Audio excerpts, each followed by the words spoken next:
जनों और देवियों, सदगुरु कबीर कहते हैं, साहू से भो चोरवा, चोरो से भो हित, तब जानोगे जियरा जब रे पड़ेगी तूझ। साहू से भो चोरवा। साहू शब्द साधु का अपभ्रंश लगता है। जैसे सृष्टि से सेठ शब्द बना, संस्कृत भाषा का सृष्टि उसी का अपभ्रंश होकर के सेठ शब्द बना है। ऐसे लगता है साधु शब्द से साहू बना, जो सामान ला करके बेचता था, पता नहीं कहां से लाता है और बेचता है, कितना ईमानदार है, इसलिए उसके लिए साधु शब्द का प्रयोग हुआ। और जो उसमें और बड़े व्यापारी थे उनके लिए महाजन, महाजन, महाजनो जेन गत सपंता। महाभारत में कहा गया है कि महाजन जिस रास्ते पर जाए वैसे चलो। तो महाजन मतलब सेठ नहीं, बड़े पुरुष, पवित्र आत्मा। तो जो सेठों का बड़ा होता महाजन, और बाकी लोग साहू, साधु। साधु का अपभ्रंश साहू लगता है। साहू से वो चोरवा। आप लोग साहू से चोर हो रहे हैं, साधुओं से मुंह छिपा रहे हैं, सज्जनों से मुंह छिपा रहे हैं। कोई साधु हो, सज्जन हो, सदाचारी हो, सत्संगी हो, अच्छी बात की राय देने वाला हो, तो उससे मुंह छिपाते हो कि सामने पड़ जाए, नहीं कहेंगे तम्बाकू छोड़ दो, बीड़ी छोड़ दो, शराब छोड़ दो, ये न करो, वो न करो। और चोरों से भो मीत। जो चोर हैं उनसे मित्रता करने लगे, जो गलत लोग हैं उनसे मिताई करने लगे। तब जानोगे जियरा जब रे पड़ेगी तूझ। साहब कहते, हे जीव, तब तुम्हें पता लगेगा जब मार पड़ेगी तुम्हारे ऊपर, जो गलत आचरण कर रहे हो, गलत काम कर रहे हो, उसका फल भोगना पड़ेगा। संतों की बात तो सुनना आज कठिन लग रहा है। संत जो बात बताते हैं उसको सुनना नहीं चाहते हो, उनके सामने होना नहीं चाहते हो, उनकी बात कड़वी लगती है। लेकिन 4 दिना की चांदनी फेरी अंधेरी रात, ये जो सुवस्था है शरीर की, जवानी है और स्वास्थ्य है और सारा संयोग है, बहुत दिन नहीं रहने वाला है। शरीर रहते रहते बीमार होना, रोगी होना, बूढ़ा होना हो सकता है, और असमर्थता आ सकती है। मौत का समय तो सबको आना ही है। अच्छे रास्ते से न चलोगे तो उस समय तुम्हें इसका खामियाजा भोगना पड़ेगा। तब जानोगे जियरा जब रे पड़ेगी तूझ। जब तुम्हारे ऊपर पड़ेगी मार। जीत की हार अभी बाकी है, धार अभी बाकी है, पार अभी बाकी है। जवानी में जीत, बुढ़ापा में हार। जवानी में सब घर के मालिक होते, जवान लोग एकदम गर्म रहते, सबके ऊपर डांट घास। बूढ़े हो गए, लड़के जवान हो गए, किनारे बैठे रहते, कोई पूछने वाला नहीं। तो वो समय आएगा। साहू से वो चोरवा। साहब कहते हैं ये जीव साहू है, साधु है, शुद्ध है, निर्मल है, लेकिन इसी में चोर पैदा हो गया। संशय, संदेह, अज्ञान, भ्रांत अपने ही में पैदा हो गया। साहब कहते हैं हम और आप सब साधु स्वरूप हैं, शुद्ध स्वरूप है। सब जीव का स्वरूप शुद्ध है, चाहे नर हो, चाहे नारी हो, चाहे नपुंसक हो, चाहे गृहस्थ हो, चाहे विरक्त हो। चींटी और कीड़े भी, उनका भी मौलिक स्वरूप शुद्ध है, लेकिन वहां कोई साधन नहीं, इसलिए वहां के लिए उपदेश बेकार है। मानव शरीर साधन है, इसमें विवेक जगता है, इसलिए मानव को उपदेश दिया जाता है और मानव को राय दी जाती है। आप मानव हैं, आप में शुद्धता है, आपका जो मौलिक स्वरूप है निर्मल है, लेकिन आप में चोर पैदा हो गया। आदमी अपने दुराचारों से स्वयं भयभीत हो जाता है। गलती करते करते वो अपनी गलतियों से ही चारों तरफ गलतियों की कुंडली में ऐसा फंस जाता है कि स्वयं उसको परेशानी हरदम होने लगती है। जो गलत करता है लगता है कि सब लोग हमें गलत कह रहे हैं, गलत सोच रहे हैं। बड़े अफसर के ऊपर भी जब कोई बड़ा अफसर आता है और उस समय दो क्लर्क भी अगर खड़े बात कर रहे हैं तो उसको लगता है मेरी बुराई तो नहीं कर रहा है, कहीं बड़े अफसर तक बात पहुंच गई तो मैं गिरफ्त हो जाऊं। हर आदमी अपनी बुराइयों से गिरफ्त होता है। ये साहू से चोर पैदा हो गया। शुद्ध आत्मा आपका स्वरूप शुद्ध है, लेकिन आप ठीक कायदे से न रहे। साहब ने साखी ग्रंथ में कहा है, चीटी चावल ले चली, बीच में मिल गई दार। कहें कबीर संसो पड़ा एकले दूजी डार। चीटी चावल लेके चली तो बीच में दाल मिल गई और रुक गई। दाल लेना चाहिए तो कबीर साहब आ गए। उन्होंने कहा भाई दो में इससे एक बनेगा, दोनों नहीं बनेगा, एक लो दूसरे को छोड़ो। तो जीव शुद्धता लेके चला, चावल शुद्धता है, पैदा हुआ साफ सुथरा, लेकिन बीच में मिल गई दार, बीच में माया मोह। अब वो संशय में पड़ गया, ये लूं कि ये लूं। साहब कहते दोनों नहीं बनेगा, दोनों का रास्ता अलग अलग। यमाचार्य ने भी नचकेता को समझाते हुए कठोपनिषद में कहा है, नचकेता मोक्ष और भोग दोनों का रास्ता अलग अलग है, और तुम्हारी प्रशंसा है कि भोग तुम्हें प्रलुब्ध नहीं कर सके, इसलिए अध्यात्म उपदेश के तुम पात्र हो। अध्यात्म का उपदेश वही, अध्यात्म के उपदेश का पात्र वही होता है जो अपने आप को मन इंद्रियों से ऊपर उठा सके। साहू से भो चोरवा, शुद्ध स्वरूप आत्मा से चोर पैदा हुआ। अपने स्वरूप की पहचान मुझे न हुई, अपनी निर्मलता अपनी विशेषता हम न समझे और चोर पैदा कर ली अंदर में। चोरों से भयभीत और उसी चोर से मित्रता कर ली। अपने स्वरूप की न पहचान होने से एक एक दोष बनाते गए और उन्हीं दोषों में प्रियता बढ़ती चली गई।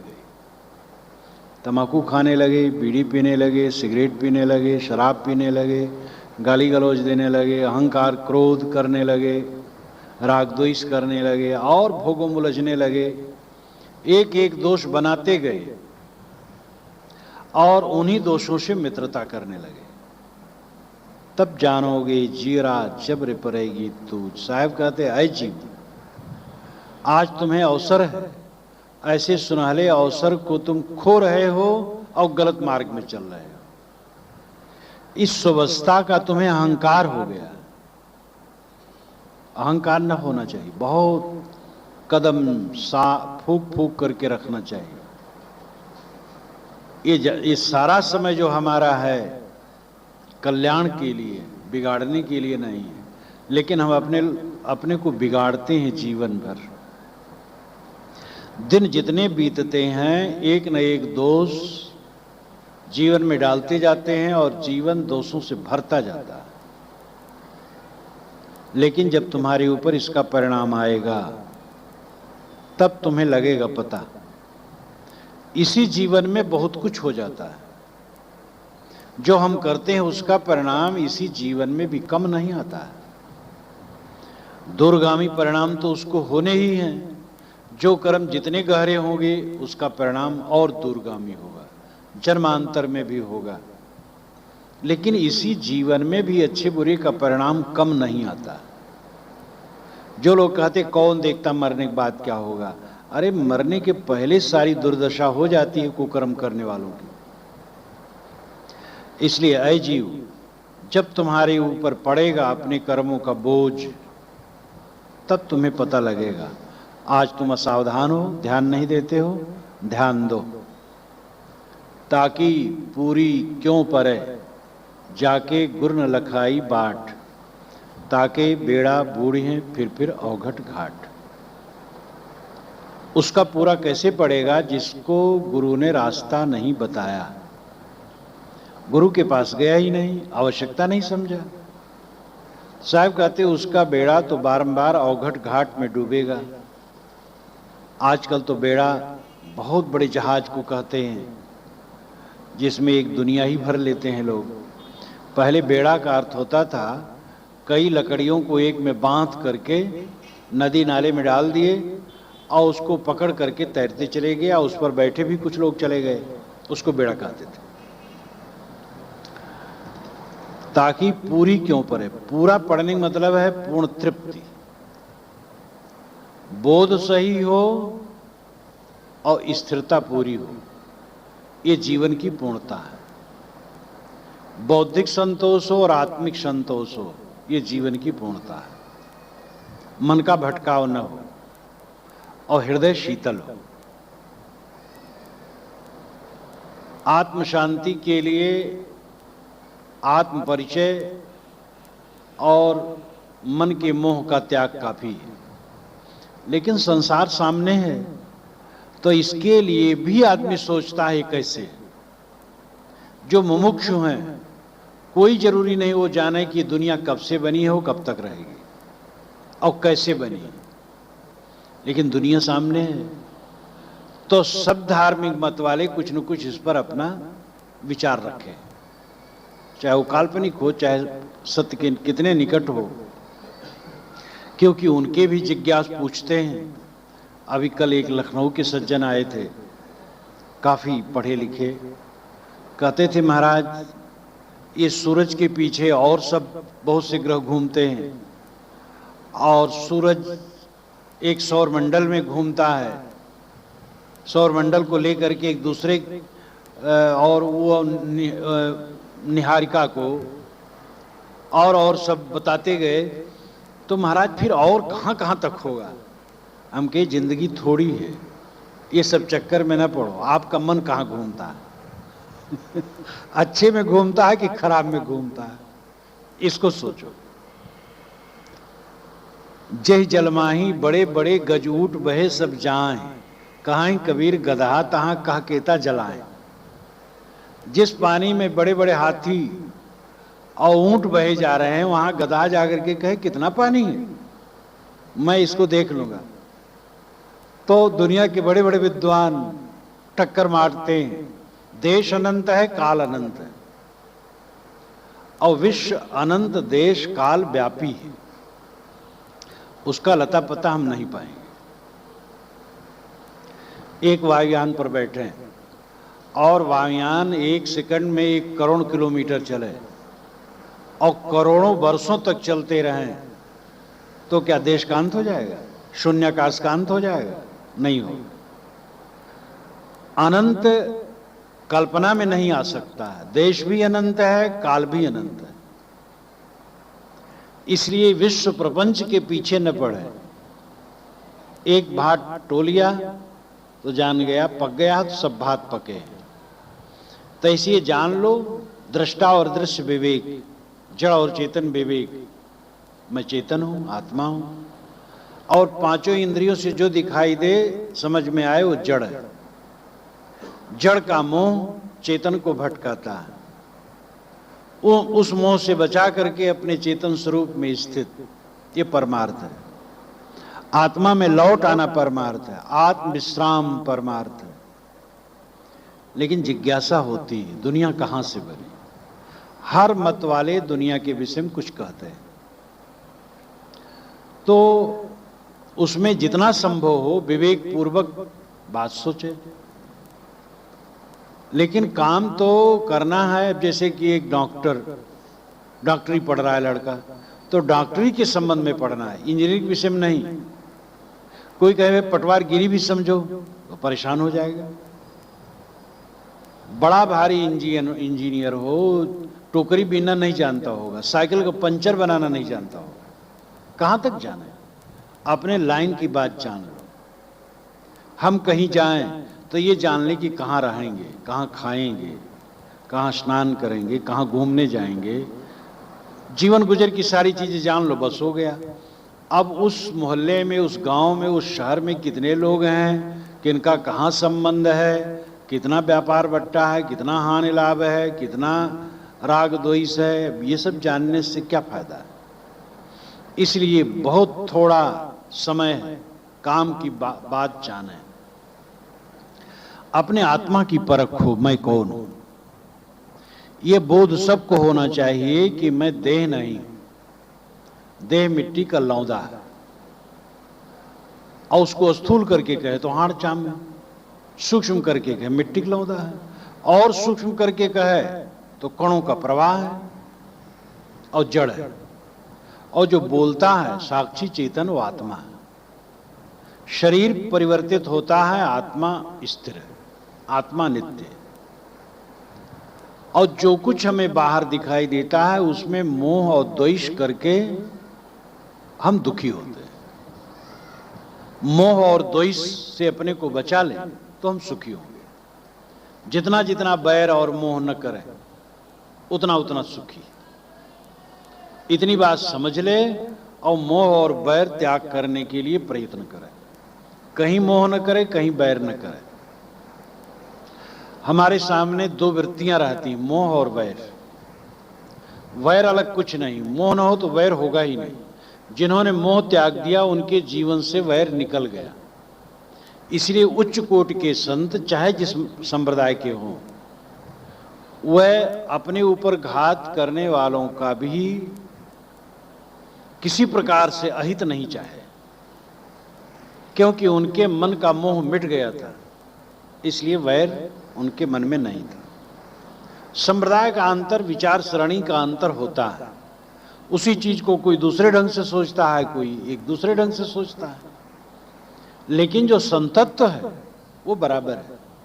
संतत्व है राग द्वेष से ऊपर उठना, और वही दवाई सबके लिए है।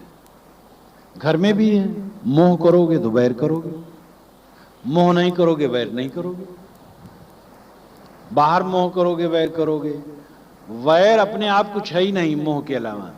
मोह जिसके दिल से निकल जाए वैर नहीं होगा। मोह वैर जम जाल है, तेहि बस जीव बेहाल। ताहि त्याग गुरु बुद्धि ले, सुखिया साधु सुचाल। श्री विशाल देव ने कहा है, मोह और वैर ये यम का जाल है, और उसी बस सब जीव बेहाल है। इसको त्याग करके साधु सुखी रहते हैं। जो इसको त्यागे वही साधु।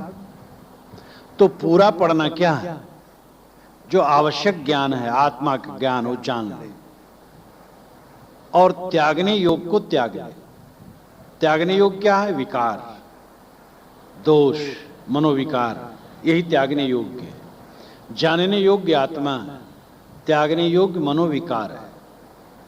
और ये दोनों काम हो जाए बस पूरा पड़ जाए, संतोष, शांत, परमानंद। लेकिन साहब कहते हैं जिसको गुरु ने रास्ता नहीं बताया उसकी पूरी कैसे पड़ेगी? गुरु रास्ता बताने वाला हमारा हो। सामान्य विषय का ज्ञान भी बिना गुरु के नहीं होता है। आत्मज्ञान और आत्मज्ञान में ठहरना मामूली बात नहीं। यमाचार्य ने नचिकेता को समझाते हुए कठोपनिषद में कहा है, यह आत्मज्ञान महर्मी पुरुषों द्वारा अच्छी तरह सुनने ही से होता है, सहज उपदेष्टा से भी नहीं होता। और इस पर दृष्टि जमाते जमाते दृष्टि फिसल जाती है।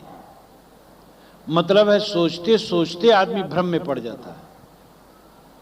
जो जितना निर्मल चित्त का होगा उतना इसको समझ सकेगा, जितना मन मैला होगा नहीं समझ पाएगा।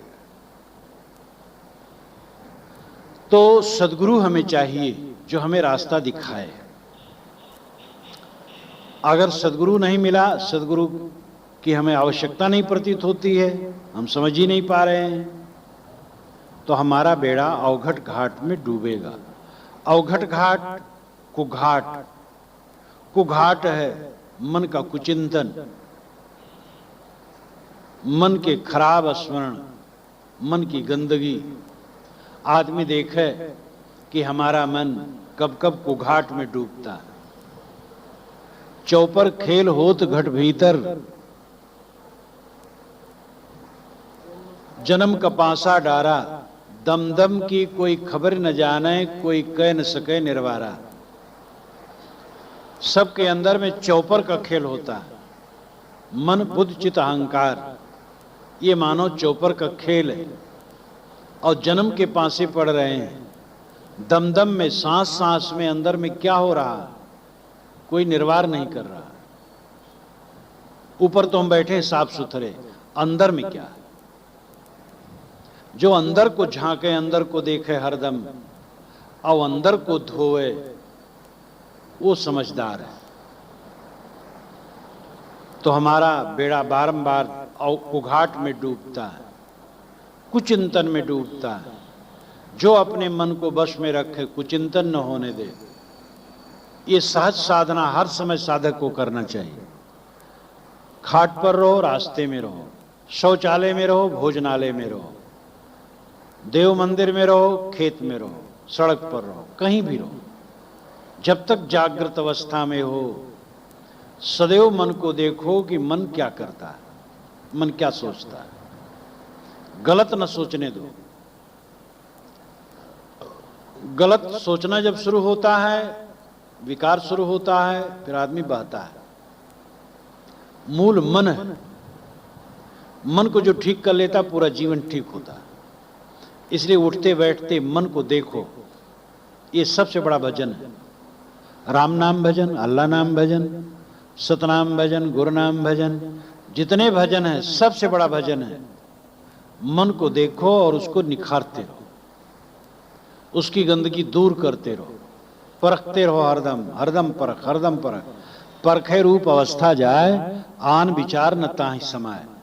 राम रहस्य आय ने पंचग्रंथि में कहा है कि जो सच्चा साधक होता है, परख में ही उसकी सारी अवस्था जाती है। जागृत, स्वप्न, सुषुप्ति सब। जागृत में अगर वो राग वही धुनी है, तो स्वप्न में संस्कार बदल जाएंगे, अच्छे हो जाएंगे, और सुषुप्त में उसी के संस्कार बीज रूप में रहेंगे। जागृत की जिम्मेदारी, आप जागृत को ठीक रखिए। सपना क्या देखे सोचो मत, सपना की परवाह मत करो। कितने लोग तो उठते हैं समय से, इतनी विधिवत सपना कहते हैं कि मालूम होता है कि कहीं गए थे और कुछ पाए हैं, बड़े विवरण से। सपना झूठ। सपना में देखिए 1 लाख रुपया मिला, नींद खुली, एक कौड़ी नहीं। ऐसी सपने का क्या चर्चा करते हो? सपने पर सोचो ही मत।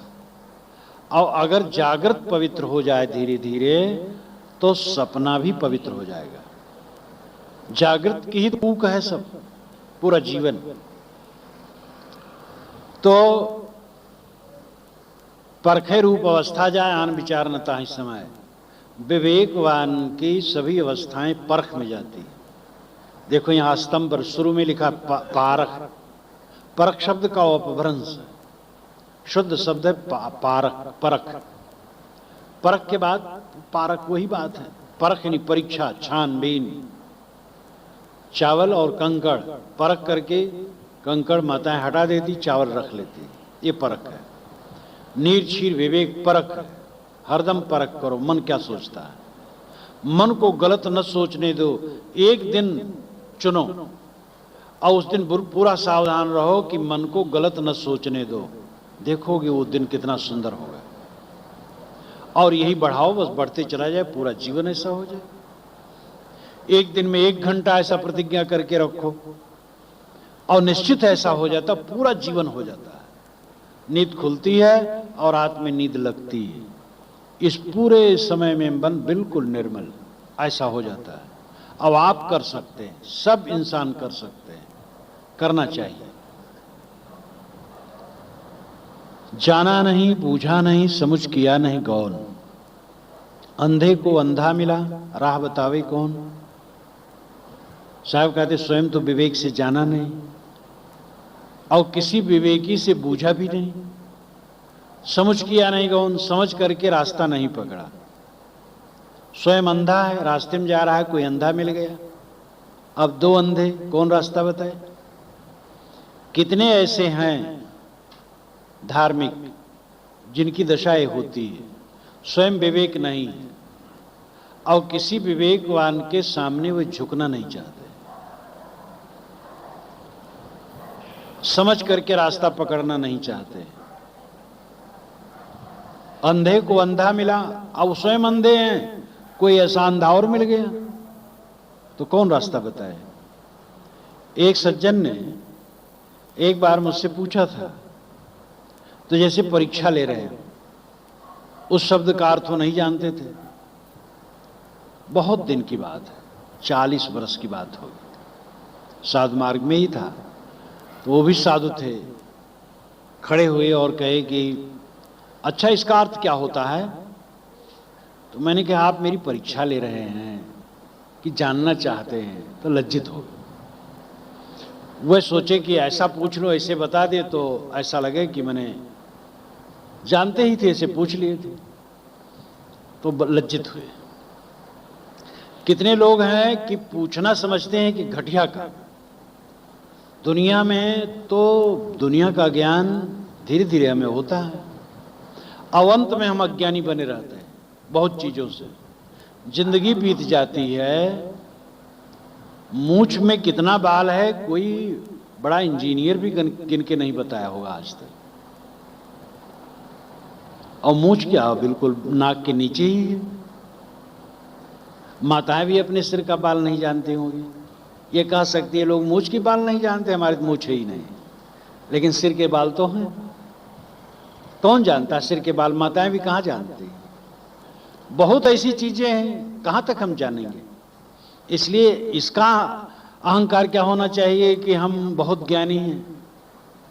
सारा ज्ञान सीख करके लदता, और बहुत ज्ञान की भी जरूरत, बहुत ज्ञान भी दिमाग खराब करता है।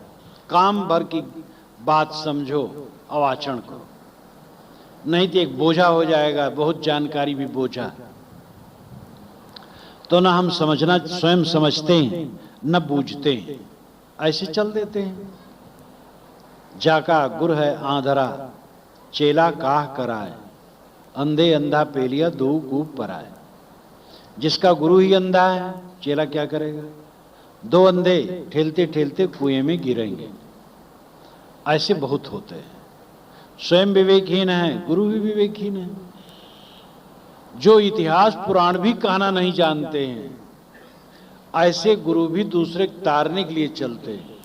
आत्मज्ञान तो दूर है, इतिहास पुराण भी कहना नहीं जानते। ते दुर्भाग्य, गुरुपद बड़ा ऊंचा है। किसी किसी में जिज्ञासा होती है दुनिया में कल्याण के लिए, सत्य को जानने के लिए। सबको नहीं होती, सब कमाते खाते जिंदगी बीत जाती, नहीं होती। किसी बिरले को होती जिज्ञासा, और जिज्ञासा के बाद किसी किसी को मुमुक्षा होती, मोक्ष की इच्छा, दुखों से छुटकारा, शांत प्राप्ति की इच्छा। और उनमें से कुछ लोग साधक होते हैं, बाकी सोच के छोड़ देते हैं। जो साधक होते वे साधु कहे जाते हैं। साधना करते करते कहीं मन से हारे कभी जीते, ये साधना की दशा है। जब पूर्ण मन पर विजय हो जाती है तब संत दशा है। संत शब्द उनके लिए प्रयुक्त है जिनका मन सब समय निर्मल हो, जो दुखी न होते हो, जिसका बेड़ा पार हो गया, तृप्त, आत्म तृप्त है, वह संत है। इसके बाद गुरुपद है। जो स्वयं तृप्त हो वो गुरु बन करके दूसरे को उद्धार करे।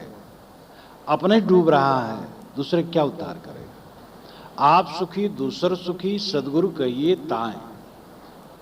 जो स्वयं सुखी हो दूसरे को सुखी करे वो सदगुरु है, और जो स्वयं दुखी है कैसा सदगुरु है? एक बार कुछ सज्जन गए थे एक गुरु के दर्शन के लिए, तो उनका दरबारी ने कहा कि गुरु जी नहीं मिलेंगे। कहे बताओ क्या कारण है? कहे नहीं मिलेंगे, अब 10-15 दिन के बाद आइएगा। जब बहुत खोजबीन किए तो कहे अब गुरु जी पुत्र शोक में पीड़ित है। तब कहे जब गुरु ही पुत्र शोक में पीड़ित हैं तो हम दर्शन करके क्या करेंगे। वो लौट गए। तो जो दुखी हो वो सद्गुरु नहीं। दुख तो सब अज्ञान से है। कोई मर गया तो मरना तो स्वभाव संसार का। जो ममता आसक्ति के स्तर से ऊपर उठ जाएगा वो दुखी नहीं होगा। जितनी घटनाएं संसार में हैं उनको सहज लगती है। तो इसलिए गुरु दर्जा बड़ा ऊंचा है। अब ऐसे गुरु बन गए, लोगों केरी अथाइया मत कोई पैठो धाय, एक एक खेत चरत हैं बाग गधेरा गाय। अथाई कहते भीड़ को। साहब की वाणी में जो काव्य संबंधी शब्द हैं वो शब्द भी खूब आए। जैसे जय मार्ग गए पंडिता तेई गई बहीर, ऊंची घाटी राम की ते चढ़ रहे हैं कबीर। जिस मार्ग से पंडित पुरोहित जाता है उसी मार्ग से बहीर जाती है। बहीर नाम भीड़, एक काव्य का शब्द है। ते गई बहीर, लेकिन ऊंची घाटी राम की ते चढ़ रहे कबीर। राम की जो घाटी है ऊंची है, कबीर उस पर चढ़ गए। भीड़ के साथ नहीं चलते। भीड़ तो पुरोहितों के पीछे चल रही। जय मार्ग गए पंडिता ते गई बहीर, ऊंची घाटी राम की ते चढ़ रहे हैं कबीर। तो काव्य शक्ति भी इतनी कूट कूट करके भरी है उसमें, पढ़े मनन करे तब पता लगता है। अन्योक्ति अलंकार की छटनी की जाए तो कबीर साहब की वाणी में जितनी है शायद ही कहीं मिले। जैसे केरा तबे न चेतिया जब ढिगलागी बैर, अब के चेती क्या बया काटन लीनो घेर। अब जो कहना वो नहीं कहते, केरा कह दिए। मैं भावरा तो बरजिया बन बन बास न ले, और झेगा कहीं बेल से तड़फ तड़फ जिए दे। ये अन्योक्ति अलंकार है। कहा जाए कुछ अर्थ रहे कुछ। यहां सामान्य भावरा की बात नहीं है। यहां जीव है, मन है। अय मन, मैंने तुमको रोका कि बन बन में संसार के विषयों में सुगंधी न ले मोह न कर, नहीं तो कहीं विषैली लता से उलझेगा और तड़प तड़प करके जान देगा। उलझेगा कहीं। यहाँ जीव है, मन है। अय मन, मैंने तुमको रोका कि बन बन में संसार के विषयों में सुगंधी न ले मोह न कर, नहीं तो कहीं विषैली लता से उलझेगा और तड़प तड़प करके जान देगा। उलझेगा कहीं बेल से तड़फ तड़फ जिए दे। तो मैं भावरा तो ही वर्जिया, भावरा मन, लेकिन भावरा साहब कहते हो, बेल कहते हैं, लता कहते हैं, और मन जीव बंधन ये सब नाम नहीं लेते। तो अन्योक्ति अलंकार में साहब बहुत अपनी वाणी कहते हैं। लोगों केरी अथाइया मत कोई पैठो धाय, लोगों की भीड़ में घुस करके मत बैठो। कितने लोग कहते हैं हमारे गुरुजी मामूली थोड़े हैं, बड़े बड़े मिनिस्टर उनके शिष्य, सेठ, डॉक्टर, इंजीनियर, प्रोफेसर, क्या समझते हैं? इसका मतलब ये लोग अगर उनके शिष्य न होते तो गुरु बेकार थे। गुरु की गुरुता तो है उनकी आत्म स्थिति में। उनके धनी धनी लोग चेले हों तब गुरु की गुरुता है, ये दुर्भाग्यपूर्ण है ऐसा मानना। दरवाजा सबके लिए खुला रहता है गुरु के सामने। गुरु के लिए धनी जाए, निर्धन जाए, विद्वान जाए, विद्वान जाए, सब जाते हैं। लेकिन हमारे यहाँ बड़े बड़े मंत्री हमारे गुरु के चेले हैं, ये डींग बघारना बेकार है। कहीं मंत्र तंत्र जंत्र की बात हो रही है, रिद्धि सिद्धि मिल रही है, जाओ सब लड़का धन मिल जाएगा। वहां भीड़ पहुंचती है। साहब कहते भीड़ में मत घुसो। देखो पढ़े लिखे लोगों में देखा जाता है एक तबका ऐसा है जो अनपढ़ों से काफी गिरा। यह पक्की बात है। अनपढ़ लोगों में से भी ऐसे लोग हैं कि जो इसी भ्रांति में नहीं पढ़ते, और पढ़ते हैं तो हल्के फुल्के में पढ़ते, ज्यादा नहीं।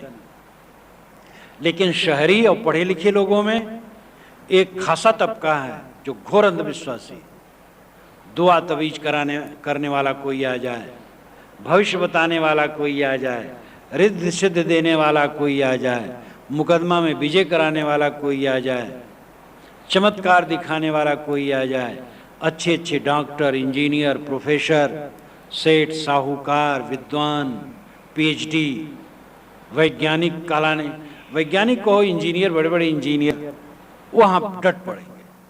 नेताओं की दशा तो सबसे खस्ता, जो अपने को कहते समाजवादी हमें, वह पुरोहित से, पंडित से, ज्योतिषी से दिखा करके दिन तिथि तब राजनीति में अपना कोई कार्य आरंभ करते।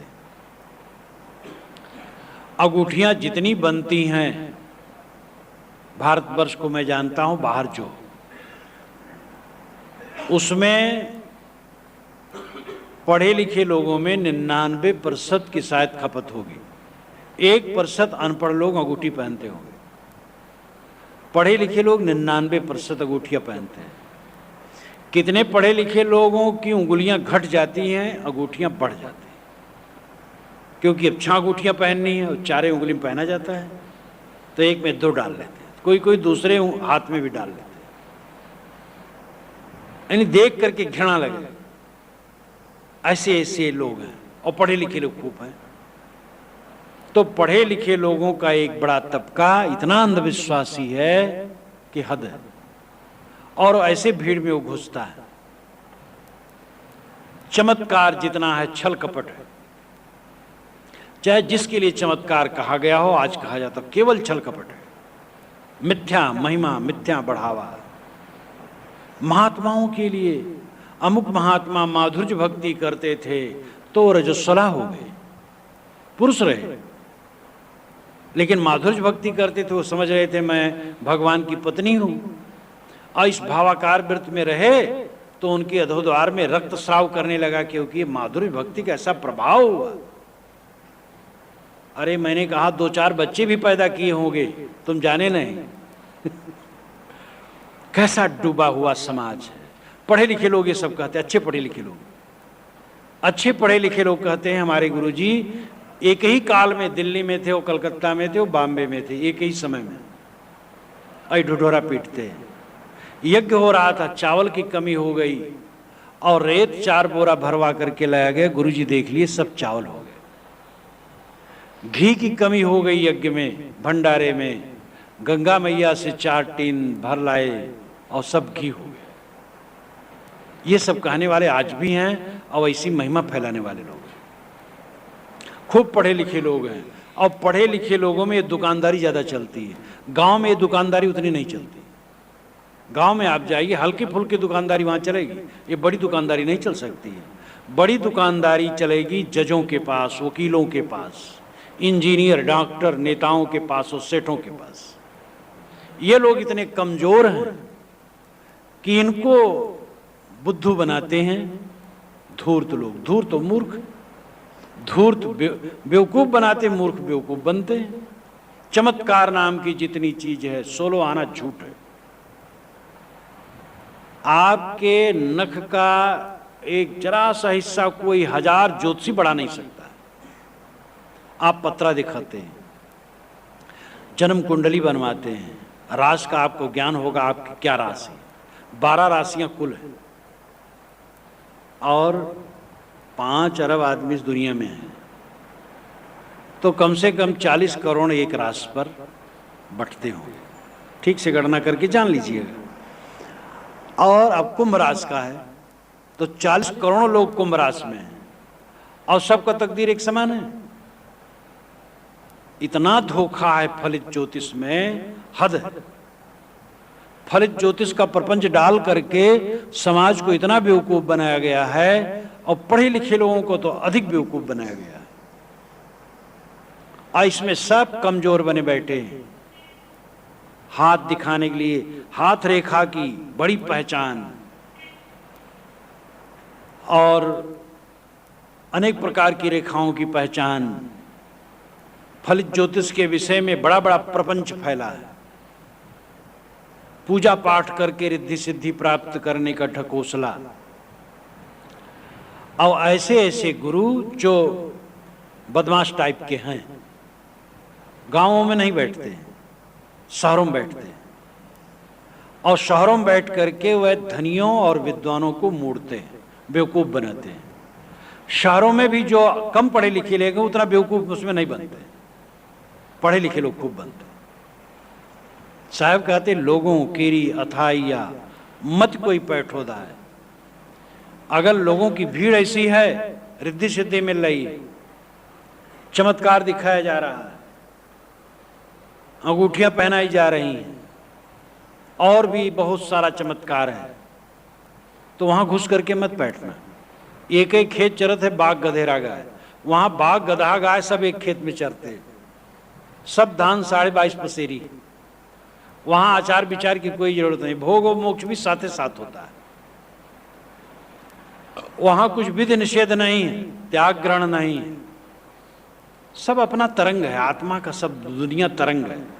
तो समुद्र से तरंग अलग कहां जाएगी, सब आत्मा का तरंग है। अच्छा बुरा सब भगवान की लीला है।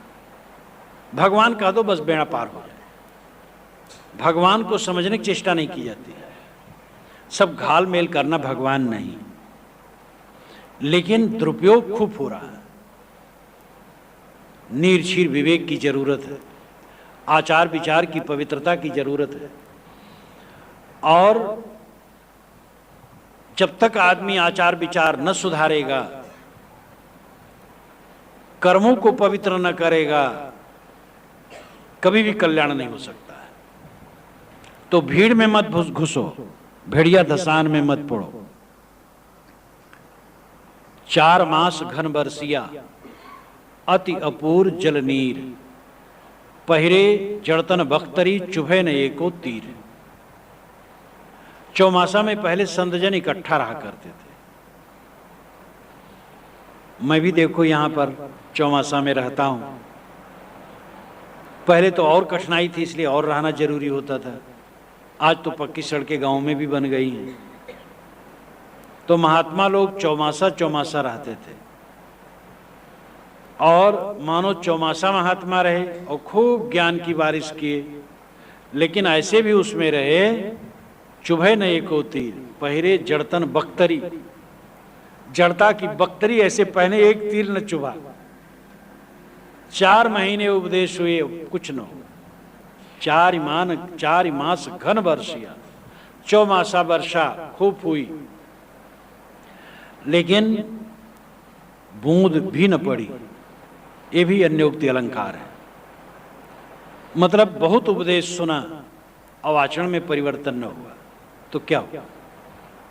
जो हम सुने आचरण में परिवर्तन करें, जो हम पहले से करते थे उसमें तरमीम करना शुरू करें।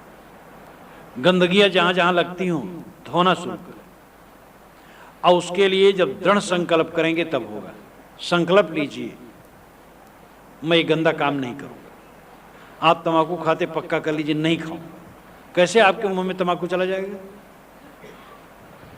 बीड़ी कैसे आप उठ करके मुंह में चली जाएगी? कहते महाराज क्या कहें, छोड़ना चाहते लेकिन फिर पी लेते हैं। आपकी कमजोरी है, तोड़ के फेंक और फिर छुओ मत। जो गलत चीज समझो त्यागो, एक गलती पहले लो और उसको छोड़ो। पक्का निश्चय करो, कैसे नहीं छूटेगी। इसलिए प्रतिज्ञा होनी चाहिए, जीवन में संकल्प लेना चाहिए। कहते सुनते दिन बीतते चले जा रहे हैं। सुधार करेंगे सुधार करेंगे, जहां कहां बैठे कुछ नहीं सुधार हो रहा, तो क्या मतलब हुआ? इसलिए प्रतिज्ञा करें और प्रतिज्ञा पूर्वक लग जाएं सुधार में, तो निश्चित ही सुधार होगा। जड़तन बख्तरी न पहने, गुर की भेली जीव डरे, काया सींचन हार, कुमत कमाई मन बसे लाग जुआ की लार। गुर की भेली जीव डरे। भेली से 2 अर्थ होता है। भेली तो एक गुड़ का पिंड, और भेली नाम भय से होने से साहेब की भाषा भोजपुरी थी। मिर्जापुर से लेकर के गोरखपुर का क्षेत्र साहेब का सघन क्षेत्र था। कोई बड़ा से बड़ा महात्मा या प्रचारक हो, पूरी दुनिया में घूम डाले, लेकिन उसका कोई एक क्षेत्र होता है, वो खास होता है। आज भी है, तब तो वो जमाना था जबकि आदमी बहुत दूर नहीं जा सकता था। आज बहुत दूर जा कर के भी जो विश्व स्तरीय पर प्रचार करते हैं, उनका भी अपना एक सघन कार्य क्षेत्र होता है। कबीर साहब ने कहा, देश विदेश से हों फिरा, मैं देश विदेश में घूमा, और ये लगता है कि वह भारत और भारत के इर्द गिर्द घूमे। बनारस के एक ज्ञानी जी ने साहब के भ्रमण का नक्शा बनाया है, और देखो वो टंगा हुआ है। कभी आइए उसको देखिए ठीक से। वो पूरा भारत और नेपाल और अरब, बलख बुखारे, ये सब पर पूरा भ्रमण उन्होंने दिखाया है। अब जैसे जैसे वो दिखाएं वैसे वैसे साहब गए होंगे, और सब जगह गए होंगे, कैसे कहा जाए। लेकिन उनकी कल्पना सुंदर है। भ्रमण तो साहब खूब किए ही हैं, उसी प्रसिद्धि से उन्होंने बनाया है उसको। मुझसे भी उन्होंने दस्तखत करवाया, वहाँ बनारस यूनिवर्सिटी से दस्तखत करवाना चाहे, और संतोष है मेरे पास भी आए, मैंने भी दस्तखत किया। उनकी डायरी में लिखा कि आपकी कल्पना बड़ी सुंदर है और सत्य के काफ़ी निकट ये हो सकती है। अब जैसे जैसे साहब घूमे थे वैसे जैसे लिखा वैसे वैसे घूमे थे, और वहाँ तक पहुँचे ही थे, कैसे कहा जाए। लेकिन अर्थ है कि घूमे बहुत थे, और उनकी वाणी में इसीलिए विविध प्रदेशों के शब्द हैं। लेकिन उनका सघन क्षेत्र जो था वो मिर्जापुर से गोरखपुर का क्षेत्र था, इसलिए अली गैली शब्द आया है। तहिया में अछल्यों मन बैरागी, तजल्यों में लोग कुटुंब राम लागी।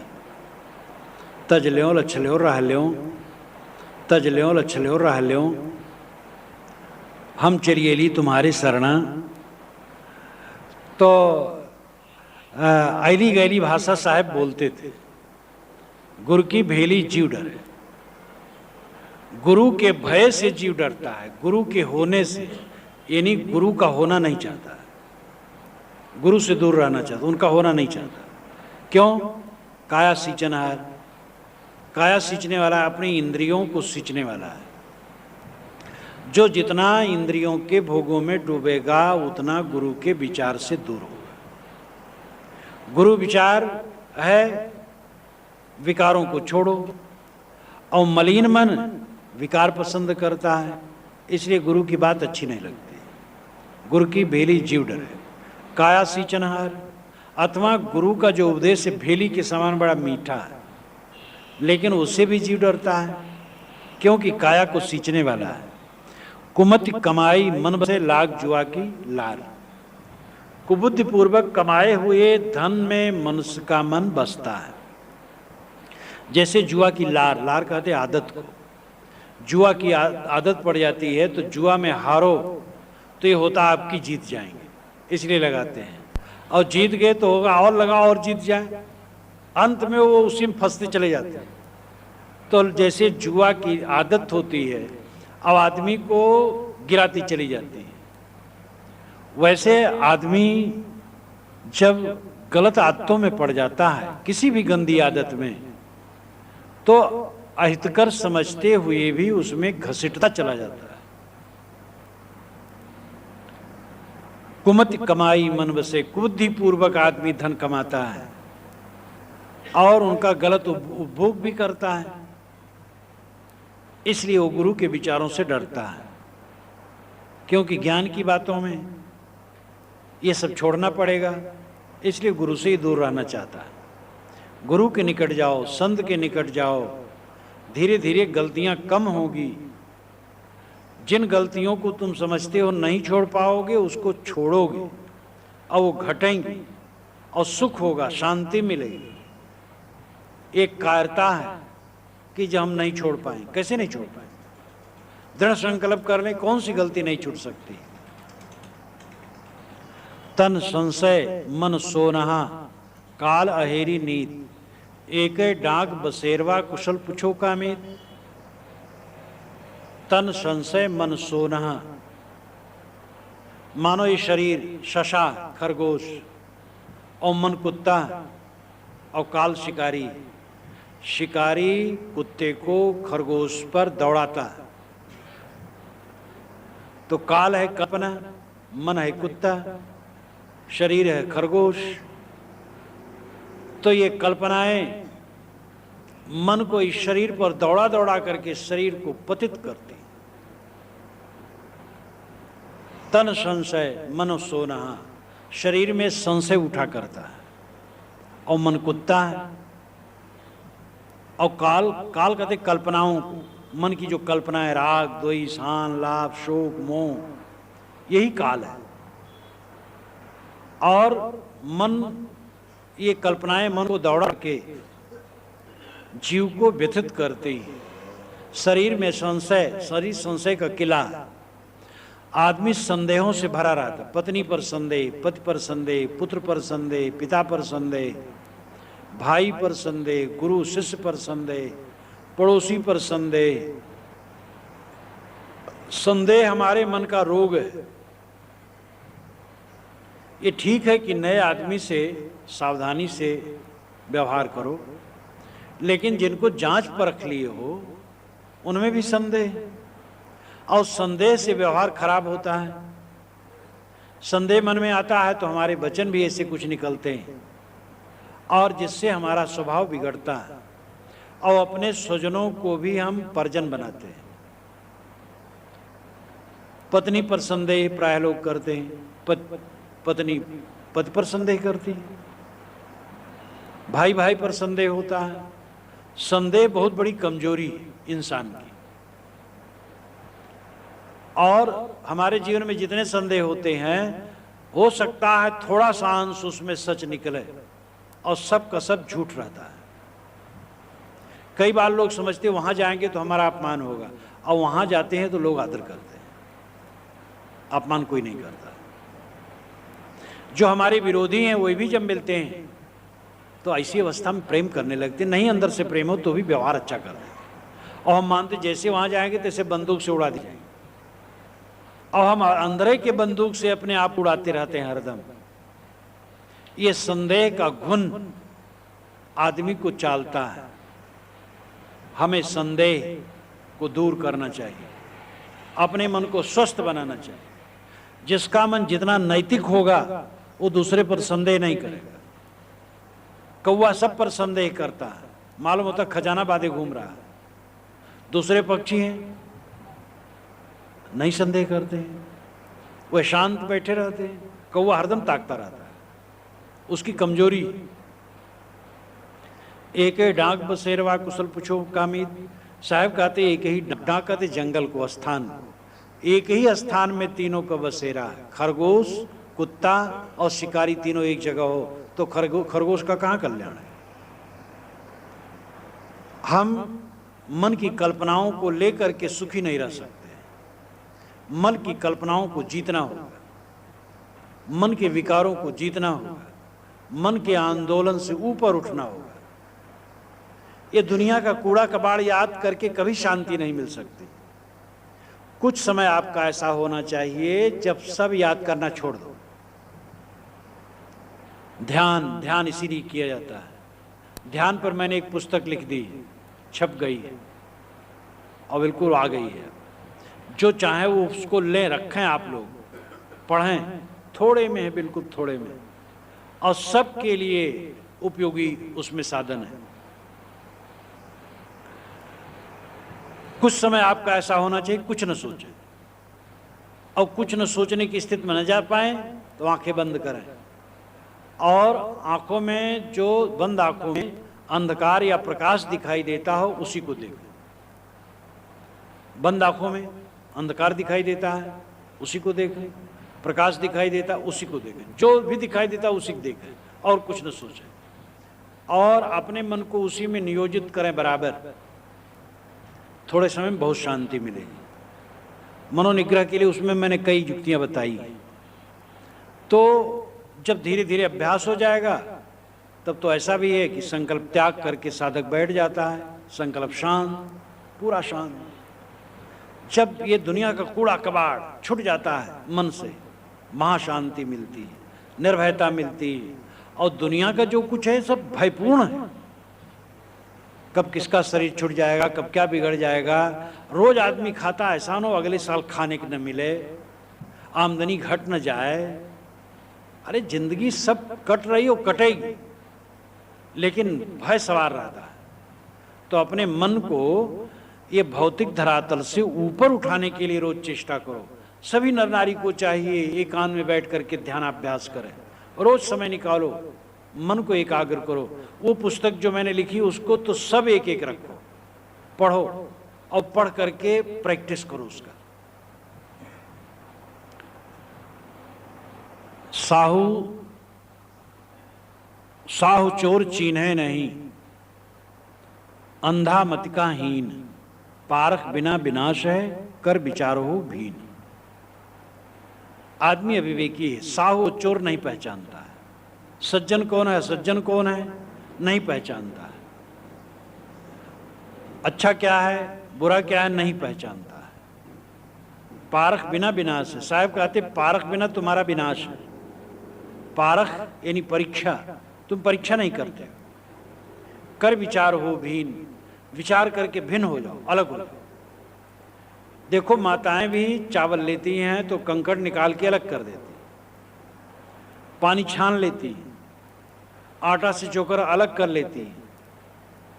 सब जानते हैं निर्णय निर्णय करना, बस मन का विचार करना कोई नहीं चाहता है। सभी नर नारी सुबह से उठेंगे, सफाई शुद्धता, शरीर स्वच्छ करेंगे, कपड़ा पहनेंगे, कायदे से होंगे, तब कहीं बाहर निकलेंगे। मन को कायदे से करने की जरूरत नहीं, खाली शरीर कायदे से करना है। शरीर भी कायदे से करो, मन को कायदे से करो। मन आपका निर्मल हो, प्रसन्न हो, निर्भय हो, सुखी हो, रिझ खींच न हो, ऐसा मन बनाओ। परिवार वालों से खींचना सबसे बड़ी कमजोरी है। बाहर तो खींचने कम अवसर आता है, परिवार वालों से आदमी खींचता है। परिवार वालों से जो न खींचे वो सच्चा साधक है। अच्छे अच्छे साधक परिवार वालों से लड़ते रहते हैं, तो क्या विशेषता हुई। अपने लोगों में जब स्वबस रहे, अपने लोगों के बीच में रहते रहते खींचे ना, रिझे ना, प्रसन्न आनंदित।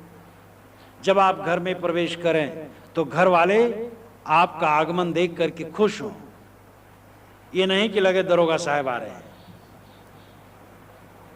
तो चित्त निर्मल हो। पारख बिना विनाश से कर विचार हो भिन्न। साहब कहते पारख बिना, परीक्षा बिना विनाश है। निर्चीर विवेकी बनो, गुर सिकलीगर कीजिए मन ही मस्कला दे, शब्द छोलना छोल के चित्त दर्पण कर ले। साहब कहते गुरु सिकलीगर बनाओ। सिकलीगर जो शान रखता है और धातु की वस्तुओं पर रख देता है, एकदम चमकने लगता है। गुरु लजा न करे, इसके लिए साहब ने और गुरु कुम्हार शिष्य कुंभय चोट, भीतर हाथ सहार दे बाहर बाहे चोट। तो गुरु सिकलीगर कीजिए मन ही मस्कला दे, तुम्हारे मन को मस्कला दे, रगड़े। जो तुम्हें प्रिय लग रहा वो कहे कि तुम गलत कर रहे हो, ऐसा नहीं। गुरु कहे ठीक है कोई बात नहीं, जैसे आजकल के अंग्रेजी डॉक्टर कहते हैं अच्छा कोई बात नहीं, हाँ हलवा भी खा सकते हो कोई बात नहीं, पूरी भी खा लो कोई बात नहीं, सब खाने कहा देते हैं।